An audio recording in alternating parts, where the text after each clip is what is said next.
ये एक बड़ी चुनौती है और इसीलिए बार बार भारत ये कह रहा है अशोक जी कि किसी भी तरह बातचीत से इस मसले का हल निकले। लेकिन अगर हम मसले की जड़ पर जाएं, क्योंकि जड़ से ही समझ में आता है कि मसला किस तरीके से सुलझेगा, क्योंकि हम बार बार कह रहे हैं कि अगर नेटो देश ये कह दें यूक्रेन के लिए कि वो नहीं उसमें शामिल होने वाला है, तो शायद ये विवाद वहीं पर खत्म हो जाए। ये रूस किस तरीके का खतरा जो रूस कह रहा है उसको आप जरा समझाइए कि वो क्या हम समझें कि रूस क्या खतरा महसूस कर रहा है जो कह रहा है कि यूक्रेन जो है वो नेटो देश का हिस्सा ना बने। किस तरीके का खतरा, किस तरीके का डर रूस महसूस कर रहा है, और रूस जितनी बात कह रहा है वो कितनी प्रबल है, या अमेरिका जो बात, दोनों पक्ष, क्योंकि दोनों पक्ष सुन लेना और समझ लेना बहुत जरूरी होता है, रूस का पक्ष और अमेरिका का पक्ष और यूक्रेन का भी पक्ष, ये तीनों पक्ष जरा स्पष्टता से समझाइए सर। देखिए, बहुत ही आपने महत्वपूर्ण सवाल पूछा है, तो मैं इसे जल्दी से बताने का प्रयास करूंगा क्योंकि मेरे विचार से आपके पास समय भी इतना ज्यादा नहीं होगा। तो देखिए, शुरुआत तो इसकी हुई थी जब सोवियत संघ का विघटन हुआ 1990 के शुरुआत में, और तब जब ईस्ट जर्मनी और वेस्ट जर्मनी, पूर्व जर्मनी और पश्चिम जर्मनी दोनों का विलय हो रहा था, तो तब जो वहां के सोवियत संघ के राष्ट्रपति थे मिखाइल गोर्बाचोव, उन्होंने एक कमिटमेंट लिया, उन्होंने एक अंडरस्टैंडिंग लिया जो नेटो इससे ज्यादा पूर्व की तरफ, मतलब रूस की सीमाओं की तरफ और नहीं आएगा, क्योंकि अगर वो आता है तो ये रूस की सुरक्षा के लिए ये बहुत बड़ा खतरा होगा। तो उन्होंने जो वहां तब जिम बेकर थे, उनके जो सेक्रेटरी ऑफ स्टेट थे, और प्रेसिडेंट थे जॉर्ज H.W. बुश, जो कि बाद में जॉर्ज W. बुश थे जो राष्ट्रपति बने, तो उनके पिता थे वो, और उन्होंने ये एक अंडरस्टैंडिंग दिया जो इसके बारे में हम इसको एक्सपैंड नहीं करेंगे। उसके बाद 1994 में मैं आपको लेकर आता हूं, जबकि यूक्रेन में पूरी दुनिया में करीब तीसरे नंबर पर न्यूक्लियर आर्सेनल था, न्यूक्लियर वेपन्स थे। तो उन्होंने कहा गया जो अब तो ये विघटन हो गया है सोवियत संघ का, तो आपके पास जो न्यूक्लियर वेपन्स हैं, ये सारे न्यूक्लियर वेपन्स आप रूस को दे दीजिएगा,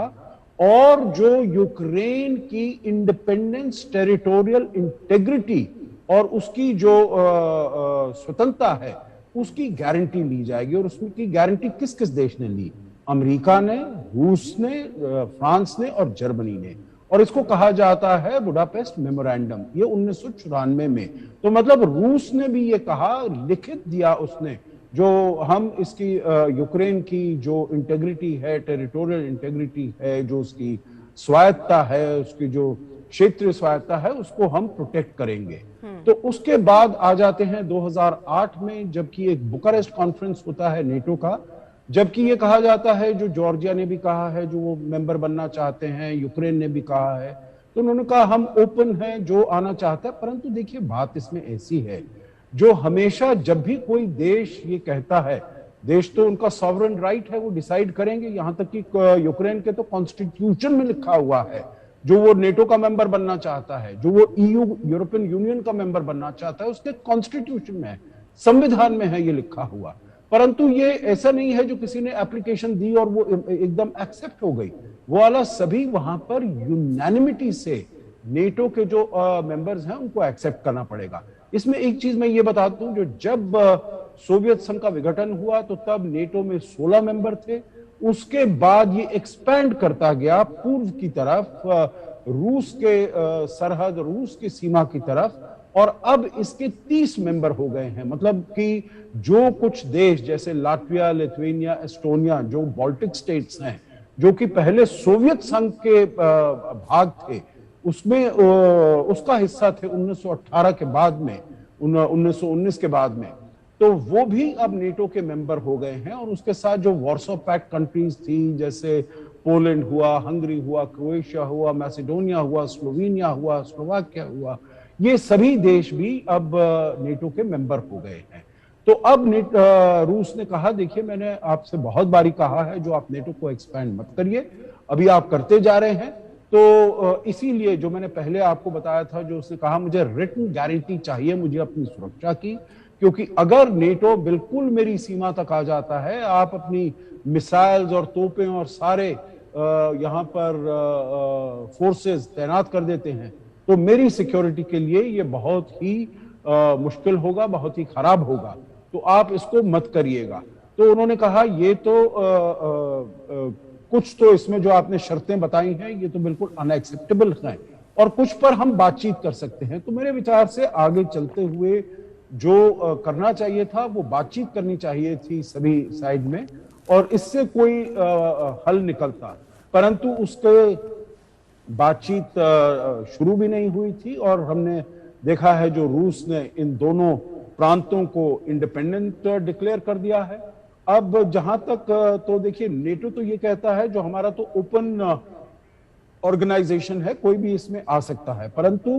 कुछ इसमें ऐसे भी देश हैं जैसे हंगरी है, विक्टर ओरबान, वो वाले वहां के जो प्रधानमंत्री हैं, उनकी जो संबंध हैं रूस के साथ बड़े अच्छे हैं। तो वो अगर